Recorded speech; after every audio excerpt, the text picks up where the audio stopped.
অনেক জায়গায় স্কুল শিক্ষকদেরকে মেরে মেরে বা তাদেরকে বল প্রয়োগ করে চাকরিচ্যুত করা হচ্ছে, তাদেরকে পদত্যাগ করতে বাধ্য করা হচ্ছে। এটা নিয়ে আমাদের অনেক মানুষের অনেক কষ্ট। ভাই, এই 15 বছর আপনার আমি একটা জিনিস গ্যারান্টি দিয়ে বলতে পারি, যদি সরকার কোনো রকম ভাবে টিকে যাইতো, তাহলে যে শিক্ষকগুলো আজকে পদত্যাগ করছে, এই শিক্ষকগুলোই ছাত্রদের নামে লিস্টি করে সরকারের কাছে পাঠাইতো, এদেরকে ধরেন ওরা আপনার বিরুদ্ধে আন্দোলন করেছে, কিন্তু আজকে তাদেরকে পদত্যাগ করতে বাধ্য করছে, এই জন্য আমরা তাদের বিরোধিতা করছি।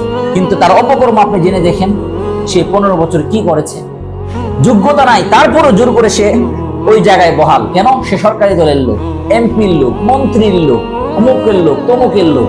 ওইগুলো আপনার চোখে পড়ে না?